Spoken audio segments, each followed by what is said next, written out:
Hello, everyone, and welcome to another podcast by the show The Biz. Hear it, view it, live it. Today is November 28th, 2019, the day before Turkey Day, Thanksgiving, and this is episode 9. And we're going to call this episode What to Do with Past Clients. And the reason we're going to call today's episode this is because I had an interesting interaction with a client, and it brings to question what some people may ask: uh, Do you treat your past clients the same way as any new client? If a client decided to go their own way in the past, do you still treat them as a client? And these are awesome questions, and I'm wanting to answer them now for everyone. So essentially, what happened today is we installed a network for this company roughly 2 years ago. We just installed some access points for his retail shop, and his Spectrum router sucked. So we ended up also installing an actual router firewall to not only control the DHCP but to control the access points as well. And that unit was installed about a year and I'd say about 6 months ago, so about a year and a half ago. And today we get a call, uh, first on my cell phone, because this is one of our earliest clients. And so at that time, everyone had my cell phone number, which I rarely give out anymore since I have extension or an actual extension app for my phone. And unfortunately, I was on the phone. I couldn't actually get to the phone call, so it went to voicemail. But the client didn't leave a voicemail. So all of a sudden, they called the office line. Um, Again, everyone's on the phone at this time. It was roughly about 1:30, so it went to voicemail. As soon as I was done with my phone call, I immediately called the client back, and to my surprise, I got a voicemail. Uh, Client called back, I'd say about an hour and a half later. Again, we're on a another call. All of us are, so it goes to voicemail again. And I really hate when that happens. So I ended up having Charlie give the gentleman a call back, and he says, I've already been on the phone with Spectrum for the past 2, 3 hours. They've already told me what I need to do. I'm calling you to figure out how I do it. Like, okay, what are you wanting to do? Oh, we're just going to remove your equipment and just use theirs again since your equipment stopped working. Okay. Um, the equipment's been working fine since we installed it. Yeah. You realize that was almost 2 years ago, year and a half ago, 2 years ago. You've never power cycled the equipment at all. Um, you've never done any software updates, firmware updates. No. Okay. I think that's really good then. The fact that it's been running for a year and a half, 2 years without any interruption whatsoever. So we ask him, so what do you want to do? Well, I need you to, like I said, remove your equipment so that we can install. They're going to turn their Wi-Fi back on their router. Now, the fun thing about this, I don't know how it is the rest of the country in the U.S., but down here, Spectrum is kind of nitpicky. And when I say that, they have a static IP on this particular modem. And whenever you have a static IP on a modem, they won't double NAT it. And basically what that means is that if you have a static IP, they expect for you to have a router.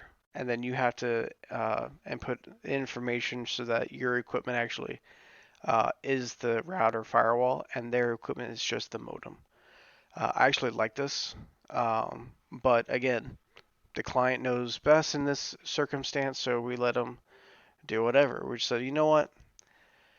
Before we go through all that, and then we're having to do an emergency on site the night before Thanksgiving, why don't we just try a couple of troubleshooting steps? All right, well, Charlie, again, my business partner's talking to him. We already went through his inspection for like 2 hours, but sure, go ahead. He's like, okay. The box should look like this. Yep, I found it. Okay, unplug it. Okay, plug it back in. Waits 5 minutes. Nothing. Okay, we have lights, we have everything, but there's no internet. Okay, there's another box there. It's gray. Yep, I found it. Great. Do me a favor and unplug it. Plug it back in. Okay, am I supposed to wait like 10 seconds? No, no, just unplug it and plug it back in. He's like, wait 3 minutes. I swear to you, not even 20 seconds later, the client says, "Oh wow, my music just came back on in the store. I wonder if that means I have internet." We tell him to go to the computer. Computer's not working. We ask him, just do a simple restart. Just restart your equipment. So he does a restart, and lo and behold, he has internet again. Me and Charlie look at each other. We're like, wow. Spectrum was on the phone with this guy for 2 hours, 3 hours. We ended up fixing the issue within 10, 15 minutes. We're not going to charge a client for this. We didn't remote in. All we did was talk the guy through a couple of restart steps. We're not going to charge someone for that. Not even 30, 45 minutes later, I get a text message. Hey, one of my credit card machines doesn't work. I need you to come out here on Friday. Uh, okay. So I text back. Friday is technically overtime for us because we are closed. Are you sure you don't want us to schedule it for Monday? Can it wait, or do you really need us there on Friday? Your call. Because we've had a lot of clients where they say, "Oh, we need it like right now," and as soon as you tell them you're at overtime or it's after hours, all of a sudden it can wait 3 days. It's really funny how that happens. Client says, "No, I have a lot of Black Friday sales this weekend. I need this going ASAP. I can't run on one register." Okay, no problem. I understand that. I was in retail for the longest time. I understand how he needs his registers. No problem. So I text them back. Sure thing, no problem. We actually have another. We don't know what time we're going to be able to come on site, but we will be there on Friday. We'll give you a call. What's the best number for me to reach you at? Not even, again, not even 30 minutes, 45 minutes later. By this time, it's like 4 o'clock. He texts back. Never mind. I just got off the phone with the debit card or the credit card company. They reset some stuff on their end, and now it's all working. Oh, isn't that nice? Think to myself, what if we were rescheduling the entire Friday for this client since they were like down? Now I will say this, that has happened. We've actually had clients that have called us up, screamed at us, "Hey, I need you to be here at this time on this date." They're a contract client. Okay, no problem. We'll figure it out. We reschedule a couple other people to get them the time frame they want. We call them back. Hey, guess what? We were able to do this. No problem. We'll be here at this time. Oh, well, no, I kind of need it at this other time now. The original time. Oh, I can't do the original time now. I just rescheduled everyone else. Oh, well, no, Thomas, you already gave us that time. I need that time. I'm like, no, I gave you that time. You said you needed a different time. I rescheduled other projects to meet your requirement. I'm calling you back to let you know I was able to get that time. But now that you can't do that time, it's going to be the following day. And I'm laughing because it's not funny. It takes a lot for, a business owner or whoever's doing the schedule to call clients up and say, "Hey, do you mind moving your appointment to this time or this date to that date, or it's annoying, not only for us, but also for the other client. You never know. It might actually make their day. They may say, "Oh, that works better for me."